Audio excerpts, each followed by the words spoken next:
When we're creating new pages, it has to be error-free, bug-free. We don't want people kind of rage clicking on a button on a site because they think it's a button, but it's not a button. They guide you. You can look, taste, feel the coffee. You learn about the Nespresso magic and how everything comes together. It's a whole nother mindset, right? It's about growth. It's about brave, not perfect. It's about testing, learning.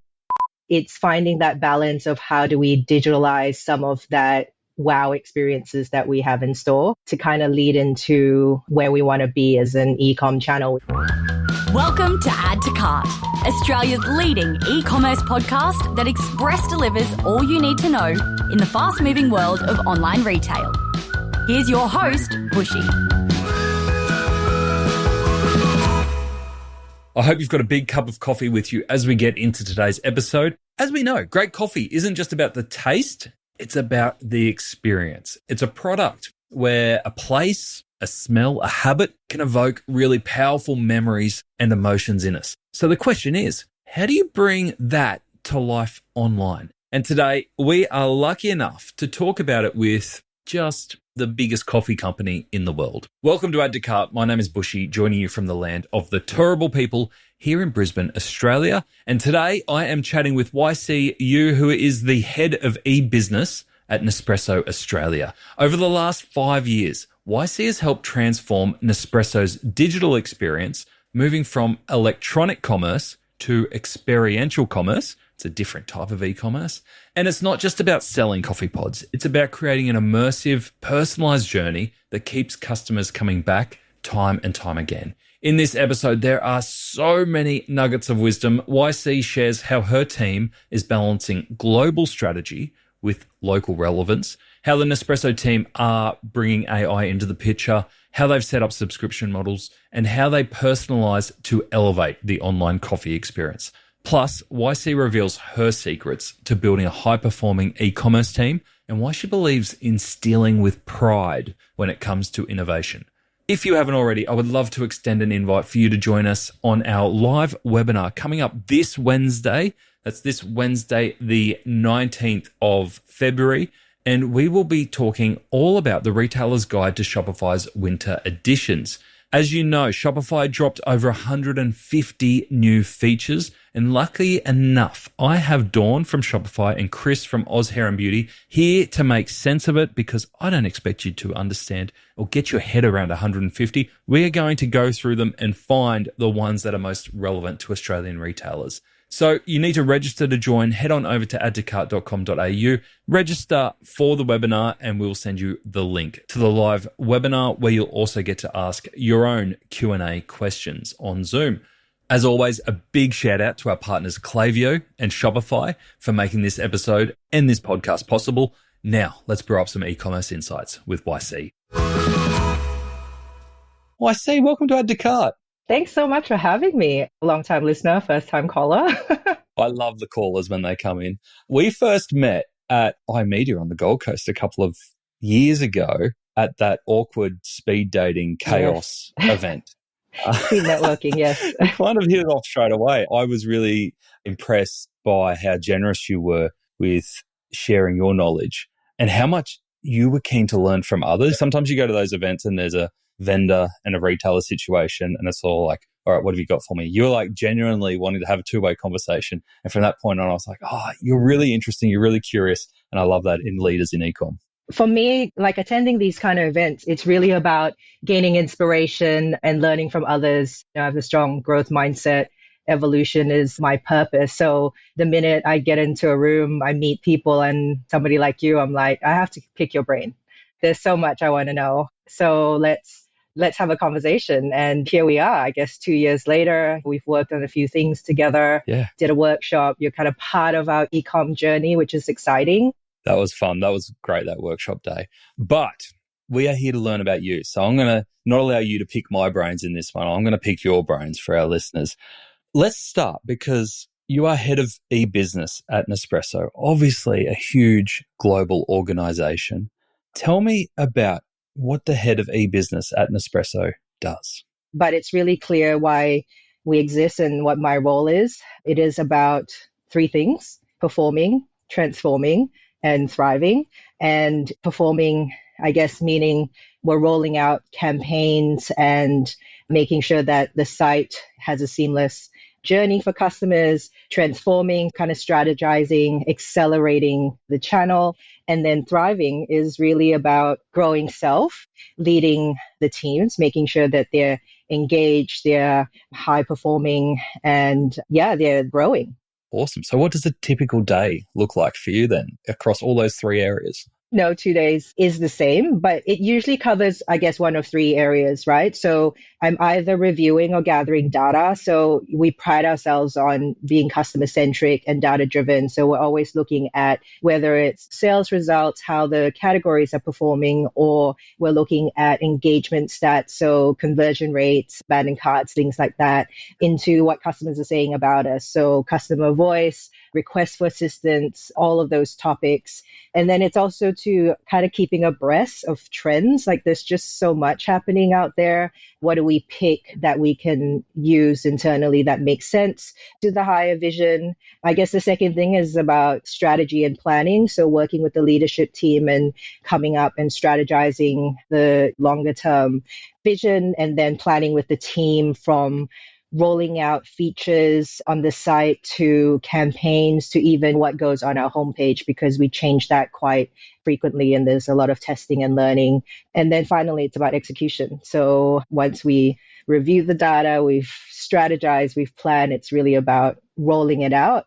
And then throughout that, it's just lots of collaborations, within our e-business team, within other functions, agencies. And then as part of the leadership team, obviously, we want to make sure we're driving an engaging team as well and making sure that they're thriving. That to me sounds like a bit of a head fuck, for lack of better words, because you're going between some really high level activity in terms of big picture strategy, engagement with senior stakeholders, all the way through to measuring and A/B tests and doing analytics, like all that way through. How do you maintain a focus throughout all that? Yeah. So again, I think you'll pick up on this. I'm quite structured, but I like things simple. So within the three kind of roles we play, it's about making sure that you have the right mindset when you're going into each. Well, first of all, I guess it's about balancing each of them. And then going into each, you have to have a very clear mindset, right? So when you're performing, it's about executing with excellence. So when we're creating new pages, it has to be error-free,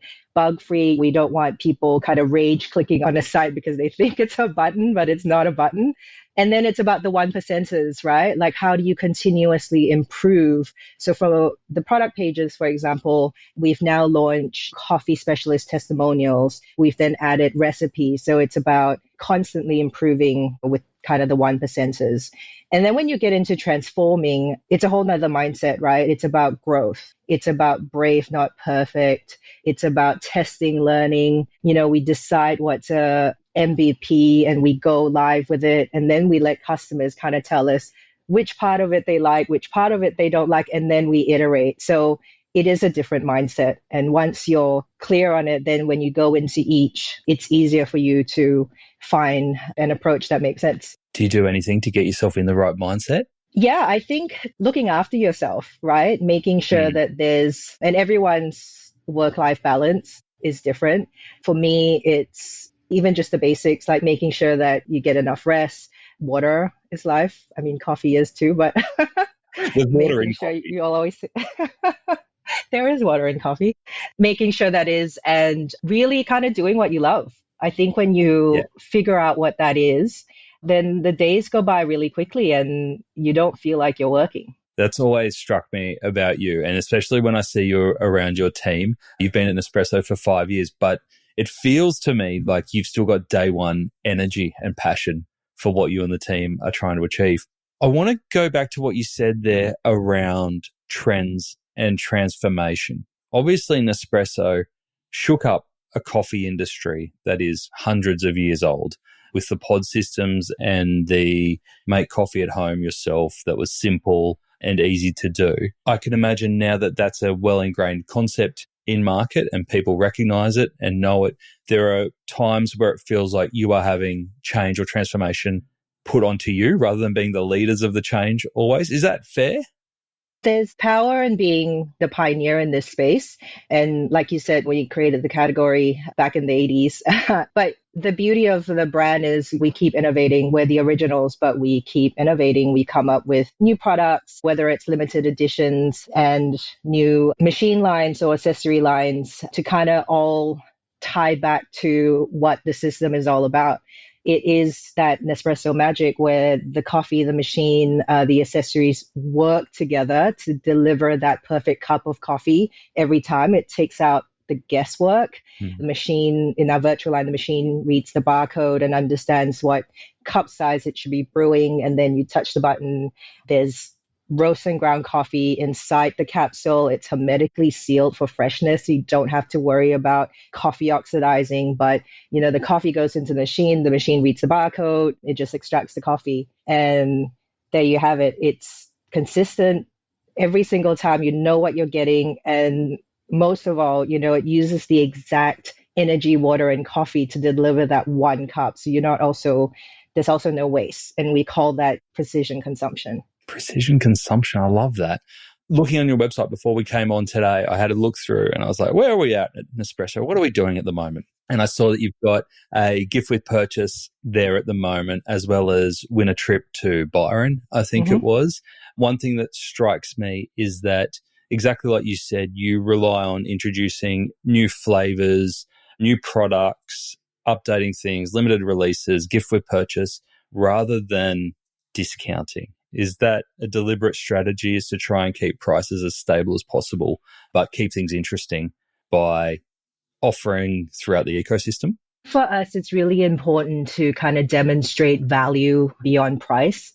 And we have the largest range of coffee capsules, and we do have high quality coffee. So we full on back the product and we add value in different ways. For example, with the gift with purchase that we're running currently, it's actually this ice tumbler that you get. And, is one I prepared earlier. Yeah, exactly. And you can make the perfect iced coffee in it. And it all comes into that Nespresso lifestyle and creating that exceptional coffee experience for you and your coffee corner at home. Awesome. And so obviously we can't ignore that Australia is part of the global Nespresso business.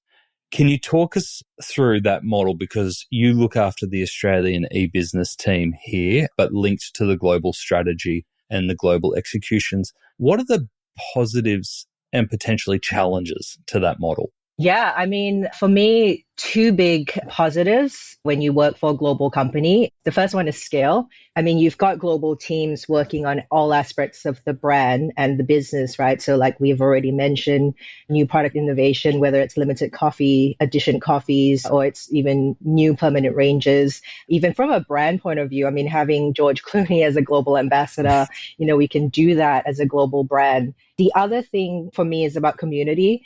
We have quite a tight e-com team around the world, and we have a head of e-com chat. We have daily interactions.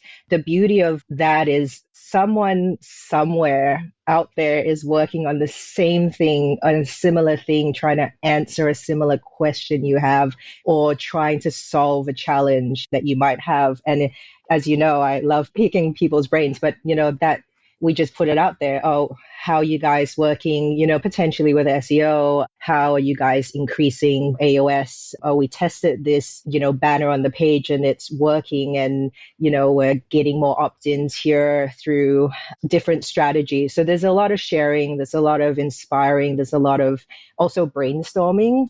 Some of the other markets are now, funnily enough, going into buy now, pay later. And they're like, how is that going? I'm like, it will change your life. You're like, oh, we kind of did that 5 years ago. So things like that. I think those are the two big positives that I would say. On the flip side, I think sometimes, working for a global brand, you can't really have a one size fits all approach, right? And Australians really like local.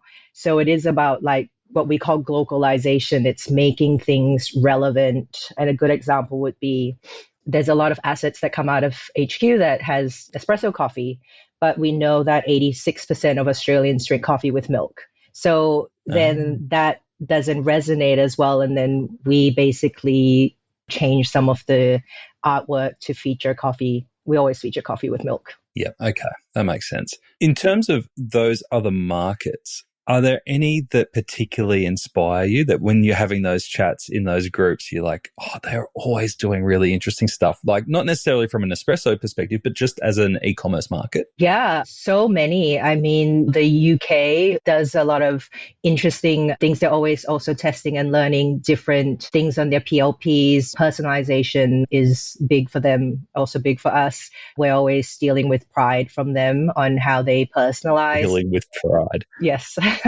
The US also is another big market, and they have quite a big team, and they do a lot in that space as well with content. And we're quite similar. So between us and UK, US, Canada, where we're similar markets in terms of maturity, in terms of customer life cycles, in terms of English speaking.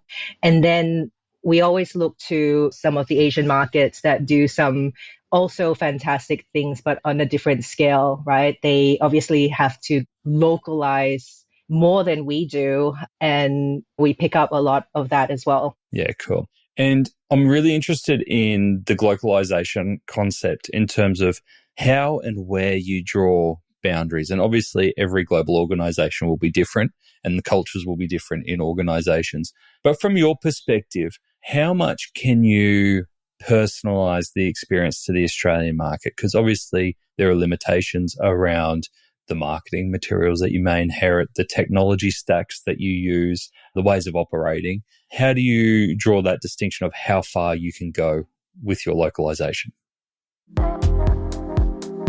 When it comes to the new year, there are two types of people. Those who are organized and planned, they probably got a diary for Christmas. And those who get to October and say, where did the year go? Luckily for us, our partners at Klaviyo are the organized ones, and they've created a free 12-month e-commerce marketing calendar for you to plan your big wins in 2025. Do not miss an opportunity to boost sales and engage your customers with this month-by-month guide to significant marketing moments. From the unmissable moments like Black Friday and end of financial year, to the untapped opportunities of National Avocado Day and Take Your Dog to Work Day, there are over 150 ideas to help you connect with your customers. Head to klaviyo.com/au to grab your copy. And if I don't see a spike in avocado promotions this year, I will be very disappointed.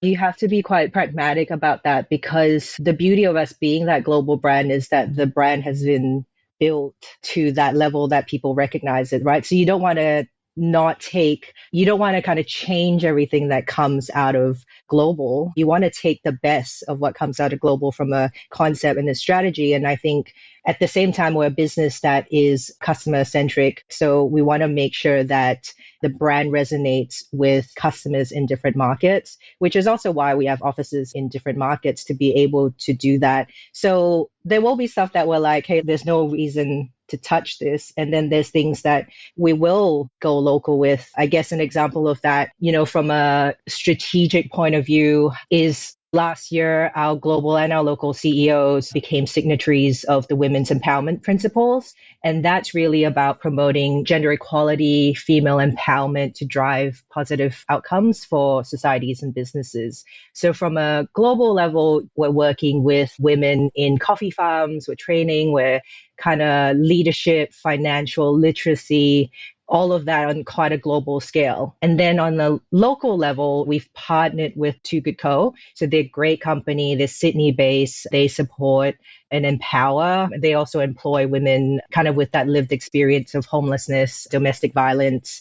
And the teams have gone and done kind of volunteering days with them. We've had campaigns where we've donated proceeds to them. So that's taking something that's a global strategy and then making it also make sense locally. And then from a really tactical, again, I come back to like assets, recipes, even on the site. Again, we feature machines bundled with, an Arachino milk frother because customers drink milk coffees, and we always feature recipes that we feature latte recipes. So those are the kind of things that a more tactical that we localize. Yeah. And what strikes me there is that there's also a role which we haven't talked about around there's a global mission and values that you can translate into how you execute locally as well. And we're going to come back to leadership and teamwork. And I can imagine that that translates for you and that's part of your role, because I love that example around supporting women from a huge scale worldwide, but then being able to do something in your own backyard. Before we get into that, I'm keen to dig a little bit further into the e-commerce model, because I know that with all different types of coffee available, even different types of machines that take different types of pods, subscription model, your e-commerce model could get complicated pretty quickly. What's the most challenging aspect of e-commerce for you at Nespresso? Yeah, so maybe I'll kind of explain the journey that we've been on, which you've kind of been part of. A couple of years ago, we set out on a journey to reposition the E in e-com from going from electronic commerce to experiential commerce, because customers were telling us they liked the site. It's very transactional, but coming back to what we talked about before, they wanted value beyond product. So we kind of went on this journey of transitioning to become more experiential, with the vision for the site to deliver that Nespresso experience to you anywhere via, your device. And it wasn't so much about foregoing functionality for the sake of being immersive. It was about evolving from something that was mostly transactional to one that was a hybrid, right? So we still want to deliver that seamless, consistent journey, but we're evolving to a site that kind of leverages what makes us great. So from a direct to consumer, it's first party data and using that for personalization. And then also from an experience point of view, we go back to looking at our boutiques, which is the cornerstone of that exceptional coffee experience that you get when you go into the store. And we want to, with an omni-channel approach, make that kind of digitalize some of those elements, right? So we really take a lot of inspiration from our boutiques. You go into the store, you get greeted by our coffee specialists. They guide you. You can look, taste, feel the coffee, and you learn about the Nespresso magic and how everything comes together, which I kind of explained to you before. So the way that we've kind of done that online, I mean, talking about challenge, getting people to taste online is a challenge, but it is about educating. And, we write how-to guides and articles online that you can refer to. We have the coffee quiz. We're launching a machine quiz that came out of the workshop that we did with you. And it's about personalizing and simplifying that experience and kind of mimicking what we have in store, but potentially not. Like, there are some things that you can't do on a digital level, but we take a lot of info from them, and we sometimes give out sample sets with our online orders, so you can actually try different blends for your next order. It's a big benchmark. I remember when I got my first Nespresso machine, it would have been about 15 years ago, I dare say. And I remember walking into the Queen Street Nespresso store, and I was totally unprepared because I was just like, oh, I'm going to go and pick up some pods and then go home. And I walked in, and then you've got this like red carpet, velvet robe, and then someone greeting you all dressed up properly and saying, hello, sir, how are you? Come take a seat. Let me make you a coffee. And then talking you through everything. I'm like, oh, I just came in to buy pods. I wasn't expecting a full experience. And then for you to then have to go, all right, well, how do I replicate that experience online? That's a big challenge. It is. It would be things like when you log in, it says, hello, Nathan. That's kind of where we've gotten to. And then we do kind of surface the search bar a little bit where it says, how can we help you today? So again, it's finding that balance of how do we digitalize some of that wow experiences that we have in store to kind of lead into where we want to be as an e-com channel, which is delivering that Nespresso experience to you wherever you are via whatever device you have. Is there any execution that you're most proud of in your 5 years so far of being able to put that experience in front of as the E in e-commerce? I would say probably the coffee profiler quiz that we created a couple of years ago. So it's a 3-minute, 10-question quiz that gives you a recommendation of what is that perfect coffee match for you. And it was a great local collaboration. We did it with our coffee ambassadors, with our marketing team, the brand team, our front end developers. We went out to our coffee community to test and learn, making sure that the matrix works and it is giving you the right Yeah. coffee at the end. And then we've since evolved with one-click add to carts and things like that to make the experience more seamless. And it works for new customers who are completely new, and then they come onto our site and are like, oh my God, there's so many coffees. Where do I start? So this works for them, and it also works for existing customers, because we know in Australia, a majority of our customers tell us they don't order the same thing twice. They switch up their orders. So they like exploring, and the quiz is also a good place for them to explore new blends of coffee. And do you measure success on that on conversion rate post quiz? We look at engagement of the quiz itself, how far people get when they start the quiz. Do they finish? Do they go through all of the questions towards the end, what the add to cart rate is, and then, ultimately conversion and sales. Yeah. I could imagine a big part of the goals for you and your team is driving regular customers towards a subscription model. Any tips off the top of your head on how to give an experience that does encourage subscription and allows you to give a good subscription experience?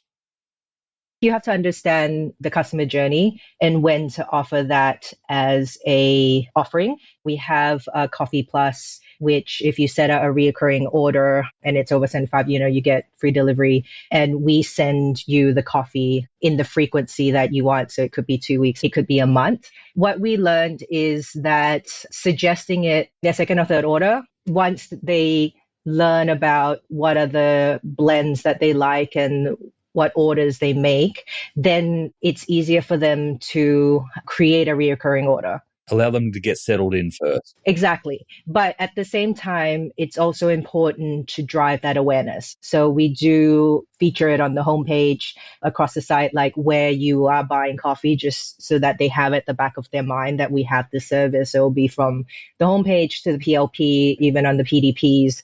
And then we talk about it as well post-purchase, right? So you've placed an order, you've checked out. On the thank you page, we'll say, hey, why not make this a reoccurring order? And it's a one click, they can create it from there. That makes a lot of sense. You've mentioned a few times customer centricity and voice of customer. Do you have any tools or methods that you use that you think are unique to help you bring that data in that may not just be clicks and retrospective, but how do you get a true version of that voice of customer in terms of the experience that you're serving up online? We do quite a few things. I mean, a lot of it is quite traditional, right? So we look at the quantitative, the qualitative, your GA4s. We use Glassbox as our on-site monitoring tool. But we also then do, and we have customer voice surveys, customer satisfaction surveys as well. And we have all of that data that comes to us. We also then run usability testing, A/B testing to find out specific things that we want to know. And I think sometimes that is quite powerful, getting people to go through the site to perform a task and them telling you the pain points or what they really like about it. And as somebody who works on the brand and lives and breathes it, there's things that you kind of overlook, right? Then people are like, hey, I'm a coffee machine novice and a beginner. I don't know why I need a machine with 8 steam froth settings. Yeah. I just want to make coffee. And we're like, touche. Okay, I hear you. So we do usability studies, and then we go into A/B testing, because sometimes customers tell you they want something, and then when you put it out there, their action might. So we do a mix of that to kind of get to understanding more about the customer behavior. So I think it is a mix of looking at raw data and what customers kind of intentionally tell you, and then also what customers aren't really telling you and how they're behaving would be what we do as well. And since you've been at Nespresso for 5 years, like you said, you know the brand, you know the product inside out. So it's hard to come back with those fresh eyes of a new customer or someone who's even new to coffee. Like even that's a totally different scenario. From a customer feedback perspective, do you find yourself spending as much time with customer feedback now 5 years into the role, or are you kind of just picking up the same recurring themes over and over again now? I think there are some things that are reoccurring, but then there's new trends that come and customers are open in telling you about it. And they might be asking us for, I don't know, a new payment option or a new delivery mode or something that they've come across. So there are always your reoccurring ones and then there are new ones. And especially in the B2B space, there's a lot of new context coming out of that. And it's a space that's growing and people are now transacting more and more from a B2B point of view. And we're really leveraging all of our B2C kind of knowledge to make the B2B space the same level of experience, but also different. Yeah. Is your team responsible for the B2B experience as well? Yes, 100%. Yep. And do you separate that in your team or do you overlap B2C and B2B? We have separate sites for B2C and B2B, and they are different. There are similarities in terms of customer experience, making sure that the site is bug-free and it offers that seamless experience from your landing page all the way to your checkout. But it also, the customers are different and the purpose for them being on the site is different. I know you spoke to Brett. That was a really good episode. And I love what he's doing and championing the B2B space. But what we know about the B2B customer is, and this was also like a light bulb moment for me when I was told this, the B2B customer is on your site not because they want to, it's their job. And you have to make their job easy, right? Whereas the B2C customer they're generally the end user. I mean, the B2B person that's ordering coffee, sometimes it's the office manager, the facilities guy, somebody from HR. They might not even drink coffee, but it's also their job to be ordering coffee, finding a coffee machine for their space. It's less also emotive, right? And they want more technical specs. How does this set up? All of those kind of things and very specific things. I want my invoice sent to this email address and I want the order to be dropped at this loading dock. Whereas the B2C space, it's more emotive. You're the end user, right? You want to be on our site. You want to be looking at a coffee machine. You want to be exploring our new and limited edition coffees. So it's a little bit, I guess, for lack of a better word, we're a little bit more fluffy on the B2C space than B2B. But I love that because it comes back to experience. Experience doesn't always mean silver service, exceptional, like ins and outs of the product. It's experience relevant to what that user or that customer is trying to achieve in that moment and deliver the experience. That could be fast and quick, like your B2B customer, or it could be deep knowledge, inspirational content, but it doesn't look the same. Yeah, exactly. So it is more emotive from the B2C side. But again, it comes down to being customer centric, right? Yeah. The sites are the same. The technology is similar. How you approach it is a similar way. As long as you know who the customer is that's transacting on your site, then you can start to tailor the experience more to them and making sure that the content makes sense to them.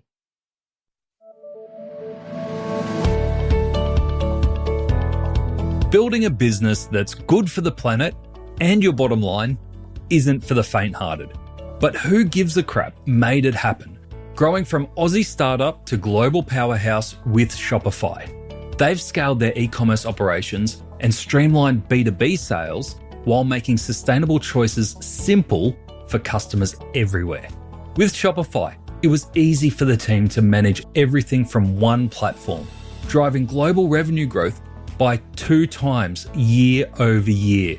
Shopify's customizable platform could help fuel your international expansion plans too, by letting you adapt, evolve, and keep revenue flowing, all while staying true to your mission.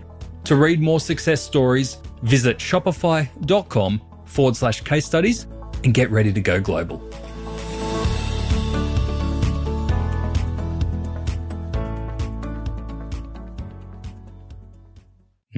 Well, I see. I want to turn our attention towards team and leadership because I think that is one of your superhero qualities from what I've seen and what I've witnessed. The day that I spent with you and the team, there was an incredible energy and passion for what you're doing. And everyone I felt had a really great ownership of their space. But just like you, I don't know whether it's modeled from you or because it's whether it's the people that you try and attract into the team, had a curiosity about what everyone else was doing and understanding how they can contribute or how they fit into other people's specialties. When you are bringing people into your Nespresso team, what are some of the attributes that you look for in an e-commerce team member? Yeah, great question. I mean, specifically for the current team, there's obviously technical skills that I look for, depending on whether you're in the data space, the operation space, the kind of the web mastering front end developer space. But what I really look at, as you would have picked up from the team, is how it's more about the right fit and the attributes. And again, coming back to the purpose of our channel, performing, transforming, thriving. I mean, in terms of performing, really look for somebody who's process driven with strong attention to detail, because we work like a production line, right? So the data guys lead into the operations guys who do the planning, which then leads into the webmastering team. And if somebody falls down somewhere and doesn't communicate, then, it's not great and people hold you accountable for it. So I guess to join our team, you have to be super process driven, and we have a place for everything. Everything is documented. And I think that also the beauty of that is if you weren't here for a day, I can come and pick up where you left off because everything is there, right? Is that process something that's always been there? Is that like an Nespresso thing or is that a YC thing? I wouldn't say it's a YC thing. I would say it's a e-business. Yeah. We call us the e-dream team. It's a team and it's an evolution, right? We started out because we use the Microsoft suite. So we use Planner as our kind of project management tool for tasks. And we use OneNote for the depository of information. We have SharePoint and we have I know this is quite rigid, but we have very clear rules of how you use each, where everything goes, naming conventions, etc.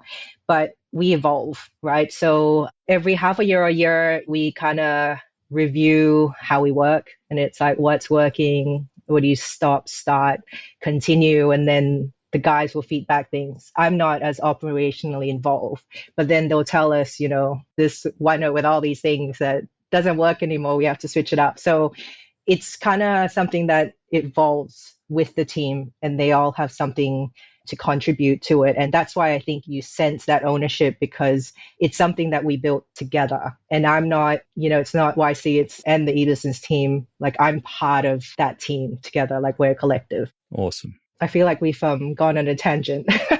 No, we have, and I took you down there, so it's my fault.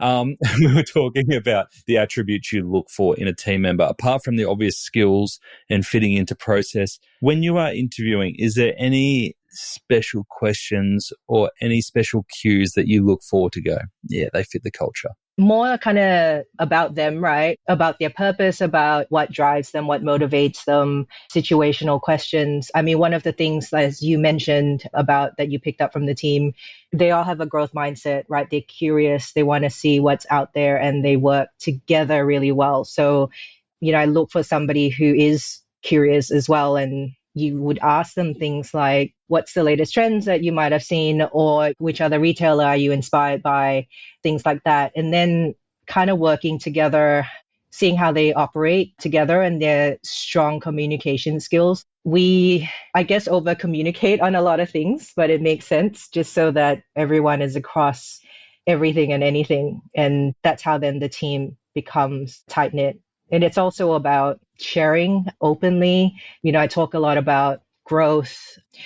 We have sessions where we openly share what we're working on, like our own development goals, what challenges we have, what are we grateful for, things like that. And it's a very powerful session, right? It's a little bit daunting also for some people, but you become then very vulnerable, right?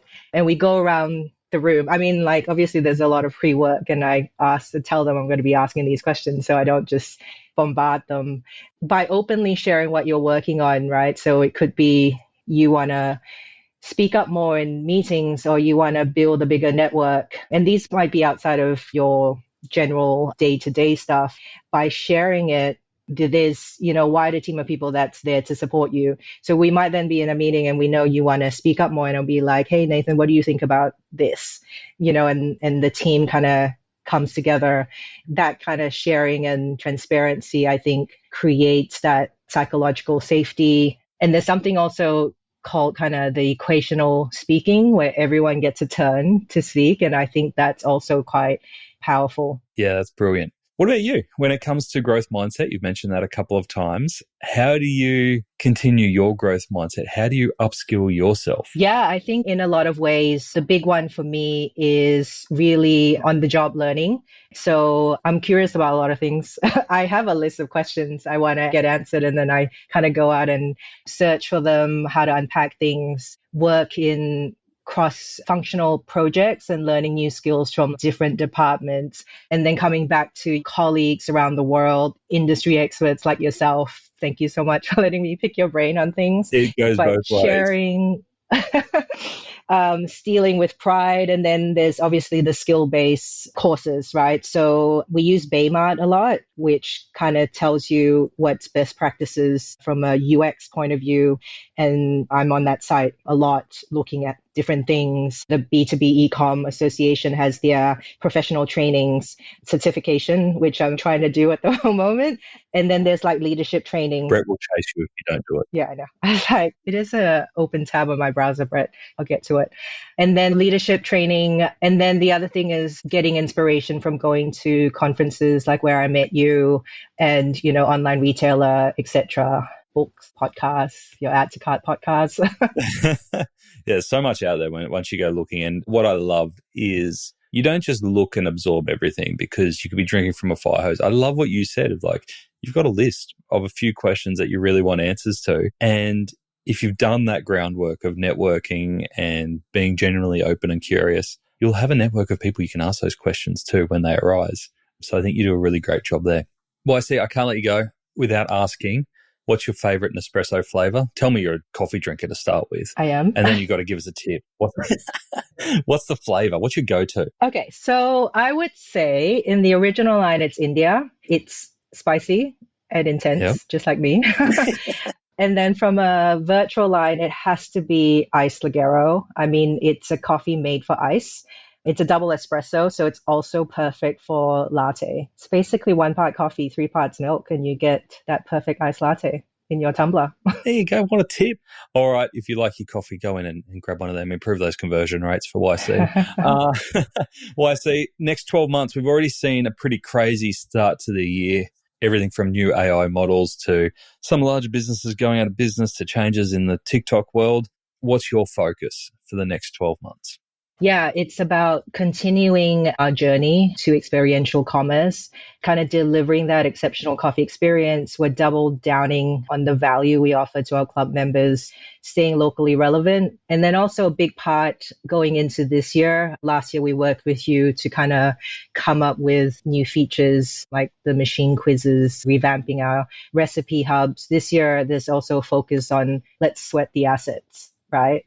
What we already have existing, let's really make sure that we're going through it and making sure that we're optimizing and maximizing it. A big shout out to the guys at Coveo, Alex and the team. So we use them for on-site search. They also have product reco tools that we're now exploring, their machine learning capabilities, how to then surface products based on user intent, etc. There's you use a lot of different, agencies and platforms, and then you use it for one thing, and then there's 10 other things that they're good for, and then you generally move on to something else. But this year it's like, okay, let's really hone in and make sure that we're maximizing and sweating the assets. So that's kind of big on our journey today. Very cool. All right, YC, if people are curious, just like you, with a growth mindset, and they're interested to connect or learn more, what's the best way to get in touch? You can get in touch with me on LinkedIn, or if you want to learn more about the brand, Nespresso.com, obviously, opt in, get our emails. It's the best way to stay in touch on what's happening with the brand as a whole. But hit me up, on LinkedIn. And do the coffee quiz if you're unsure. Yes, good plug. YC, thank you so much for sharing the Nespresso journey so far, for sharing your journey. And I think what I got out of it the most was how you've maintained a passion in such a global business by really leveraging in on your team and continually looking for ways to grow yourself personally. I think you're a really great example of pushing yourself in a corporate environment, because we interview a lot of founders and a lot of small business, but I think you're a great example of how you can take that mindset and make an impact at scale. So thank you for sharing that with us today. Thank you for having me. I always love catching up with YC, and as she mentioned, I have done some work with them in the past, a workshop with their team, and everything that you hear about today is actually happening, which is what I love. And YC is an exceptional leader. So everything is true. But there were 3 key lessons in there for me from that conversation. First one is to stop selling, start immersing. Nespresso aren't just throwing products on their website and hoping for the best. They are fully committed to building a digital experience that tries to get as close as that feeling when you're in store. That's a pretty high bar for them. That's why they've introduced things like the coffee profiler quiz, so customers can find the perfect blend, just like if they were talking to a coffee specialist. It's about guiding, not just selling. If your website is feeling a bit one-dimensional, a little bit templatey, like it could be just off the shelf of any e-commerce site, maybe it's time to think about those 1 or 2 really interactive, immersive experiences that you can add to that to take it to the next level beyond just a standard product or category site. Second, make every order feel like the first. One of my favorite takeaways from YC was how most Australians don't order the same thing twice. So instead of pushing the same blends, Nespresso constantly introduces new flavors, limited editions, and gift with purchase offers to keep things interesting. And they don't push subscriptions straight away either, even though that might be tempting. They've found that the magic happens on the 2nd or 3rd order once customers have figured out what they like. And I really love here that they don't just go for that 2nd or 3rd purchase with discounts. They use other things, other product variations, other special offers to bring customers back in time and time again. So there's a really great lesson there around keeping things fresh, adding value beyond price, and not rushing the hard sell. And finally, I love YC's mindset around sweating the assets before chasing new technology. Instead of just adding new tools, her team is spending the year doubling down on what's already working. Take, for example, unlocking their search tool and more AI-powered recommendations. Before jumping onto the next shiny app, always ask yourself, are you fully maximizing what you already have? Because often the best growth opportunities aren't the newest thing, and there is a huge opportunity cost in the time and the effort that it takes between switching platforms or switching solutions. So think carefully to think whether you have made the most of sweating the assets you have before chasing new tech. If this episode gave you some ideas, please share it with someone who needs to hear it, especially if they're a coffee addict. And if you're feeling extra generous, leave us a quick review on Spotify or Apple Podcasts to help others find these e-commerce insights. As always, a massive thank you to our partners, Shopify and Klaviyo, for making this episode possible. We really appreciate their support. Now, I think it's time for me to go and grab a coffee, maybe even a little iced Ligero, since YC swears by it. See you next week. Thanks for joining us today on Add to Cart. To listen to all our e-commerce conversations, now in the hundreds, you can head on over to addtocart.com.au. There, you can also join up to our free private Slack community to share e-commerce ideas, tips, and questions with other listeners. You can also subscribe to the Add to Cart weekly newsletter and browse some of the video highlights from our chats. There is a lot there. That's addtocart.com.au. And if I can ask you one thing before you go, if you enjoyed today's episode, make sure you share it with a friend or a colleague who could benefit, or leave us a review. It really makes a difference. Thanks again for listening, and until next time, keep those customers adding to cart.